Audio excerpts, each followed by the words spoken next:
Good morning, I'm Maiki Oreta and you're watching Basis Points, where we dive deep into the numbers and the stories that drive our economy and shape our world. The headlines. Banks in the Philippines report higher earnings so far this year. Electricity distributor Meralco is set to surpass its 43 billion peso profit target for 2024. Now, will these corporate earnings translate to gains in the Philippine stock market? We'll talk about all this and more with Manny Ocampo, the Managing Director of Investment Capital Corporation. Overseas, embattled German automaker Volkswagen announces a major overhaul that will lead to tens of thousands of job cuts.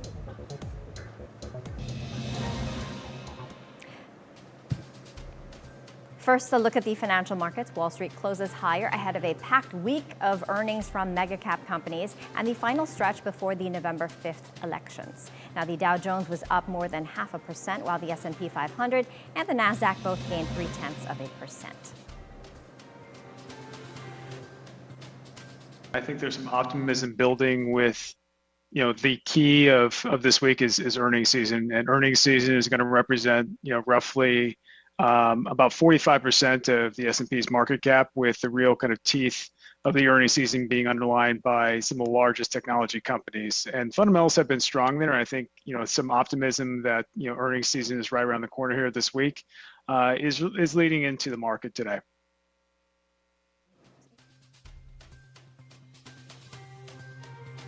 Shares also starting the week on a positive note as investors prepare for a busy schedule of key economic data releases. Both the FTSE 100 and the DAX were up nearly 0.5%, while France's CAC 40 rose 0.8%. Over here in Asia, markets open mixed in spite of Wall Street's gains. The Nikkei 225 slips 0.3%, and the Kospi 0.5%. On the other hand, the S&P ASX 200 over in Australia is up 0.5%. In the commodities market, oil prices rise on the back of renewed tensions in the Middle East. Gold is also up to $2,744 per ounce, up 0.9%. On to some earnings reports. BDO Unibank, one of the biggest banks in the country, posts a 12% rise in profit for the first 9 months of the year, a signal of strong demand for the banking services in a growing economy. The C family's banking arm says its profit reached 60.6 billion pesos, driven by the strong performance in core, intermediation, and fee-based services. BDO also reported a 13% growth in gross customer loans, while total deposits increased by 10%. Non-interest income jumped 16% year-on-year, reflecting resilient revenue streams beyond lending. Meanwhile, Union Bank of the Philippines reports a 6% increase in net income for the first 9 months ending in September. Net income rose to 8.6 billion pesos, driven primarily by the bank's growing consumer loan portfolio. The Aboitiz-led bank saw a 76% jump in third-quarter earnings to 3.5 billion pesos, with total revenues for the 9-month period up 9.2% to 57.7 billion pesos. For the Philippine banking sector, Union Bank's performance underscores the rising demand for consumer loans and the sector's growth potential. Philippine National Bank, led by billionaire Lucio Tan, reports a strong increase in net income. The bank announced a 12% rise in net income to 15.1 billion pesos for the first 3 quarters of the year, driven by a 10% increase in net interest income to 36.5 billion pesos. As of September, PNB's total consolidated assets also grew by 2% year-on-year to 1.2 trillion pesos, supported by higher loans and treasury assets. This performance highlights the bank's ability to capitalize on increasing demand for loans and sound treasury investments, signaling positive momentum in the Philippine banking sector as it adapts to the current economic conditions. Energy distribution from Meralco is on track to exceed its 43 billion peso profit target for 2024, a sign of growing demand and resilience in the Philippine power sector. The company, led by Manny Pangilinan, reported a 17% increase in consolidated core net income so far this year. Meralco attributes this strong performance to higher sales volumes in its distribution utility segment, along with solid contributions from power generation and retail electricity supply. The distribution utility segment accounted for 59% or 20.5 billion pesos, while power generation contributed 25% or 8.9 billion pesos. This highlights Meralco's strategic position to capture growing energy needs, reflecting its strength in its core segments and contributing to stability in the national power supply. Now, sluggish sales and adverse weather conditions weighed on the profit of businessman William Belo's Wilcon Depot. The home improvement and construction supplies retailer reported a 22.3% drop in its 9-month profit to 2.12 billion pesos, with net sales slipping 1% to 25.68 billion pesos.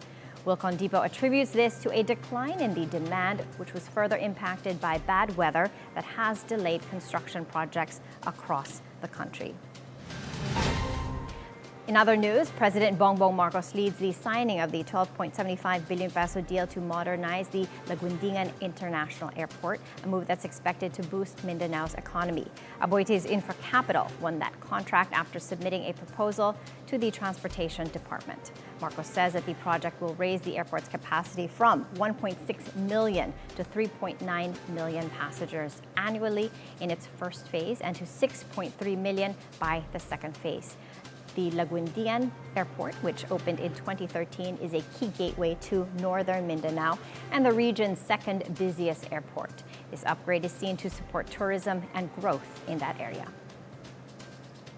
With the influx of travelers in the Mindanao region, the signing of this concession agreement for the Laguindingan International Airport public-private partnership project provides us with the opportunity to expand the facilities, upgrade the terminals, augment capacity, and deliver our services in a safer, efficient, and more convenient way. Now we're taking a quick break. Please stay with us as we dive deep into the numbers and the narratives that matter most to your bottom line.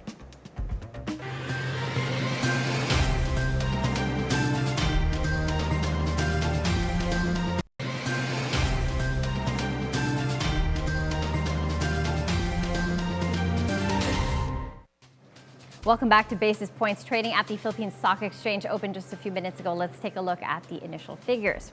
Now, early in the trading session, and the market is in the red, in negative territory, down by 0.4% to 73.31. Taking a look at the bigger picture, though, year to date, the market, the PSEi index is up by 14%, and it's headed for its best year since 2017. It's also trading at a PE ratio at about 13.2%. So the long-term PE has been at 16 to 18%. Now, what this means is that there's room for the index to go higher. Now, right now, taking a look at the broader all shares index, that's well entrenched in the red, down by 0.8% to 4,005. The financials, industrial, holding firm, services, and mining, oil counters, and the property counters are all in the red as well. Now, at the foreign exchange market, the peso opens unchanged at 58.20 from its previous close of 58.23 against the greenback. To help us make sense of these numbers, we have with us the Managing Director of Investment and Capital Corporation, Manny Ocampo. Good morning, Manny, and thank you for being here with us. Hi, good morning, Maiki. Manny, we do these market interviews pretty often, so let's change things up a bit. What we have on the screen is we have a list of the best performing stocks and the worst performing stocks year to date, which means from January until present day. Let's take a look at the best. We're going to be flashing those figures on the screen also so that everyone else can take a gander at that. Number one, the best performer so far for the year is Converge. That stock is up by 102.2%, recovering from a low base. It seems like Dennis Anthony Uy has been putting a lot of effort into growing this firm. What do you think about Converge ICT and its 102.2% rise year to date? Okay, well, thanks for the question. I think Converge, if you put things into perspective, it's really coming back to its IPO price since the time it listed during the pandemic. No? And, I think, it's really come off a low base, largely driven by the sell down, unfortunately, of its IPO private equity investor. So it's recovering. The transition post-pandemic was a shall we say, a difficult and slow one for Converge adapting to the new normal when people went back to the office working. So they gave up their home, Wi-Fi systems. It's all. But the good thing with Converge is that they pivoted and they're now tapping business accounts. So these are B2B accounts for them that are actually stickier and pay higher values. Recently, Converge has also done sign-ups with Netflix and the like, which then provides stickier content to its Converge's own consumers. So with that kind of a runway, maybe Converge should slowly creep back to its all-time highs at about the 20-plus levels over time, Mikey. All right. Now, the second best performing stock year to date is ICTSI. It just continues to grow. It's like it's one of our, or the bona fide multinational company because of their presence in other ports outside of the Philippines. They're really good at port operations. Manny, what can you tell us about ICT? Well, ICT has, favorite stock. I've held it for a long time, so let me declare that first. And it's one of those things that you keep in your portfolio and forget about it.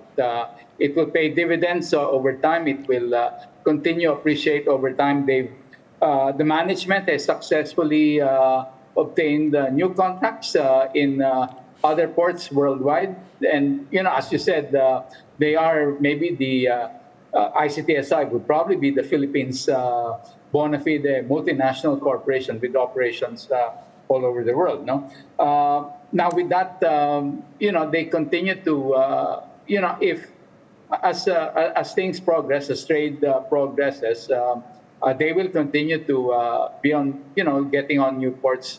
Locally, they've also increased their presence in the different key ports around the Philippines. So it's both in the Philippines and outside the Philippines that they're growing, Mikey. Yeah, right. If you bought this stock at the beginning of the year, you'd be up by 67.7%. Very, very nice gains. Next on this list, next on the top gainers for the year is Metro Bank. They just grow organically, not through acquisitions. Let's see, Metro Bank, that is up 53.41%. Talk to us about this banking stock, Manny. Metro Bank, this is maybe, shall we say, coming off a low base also.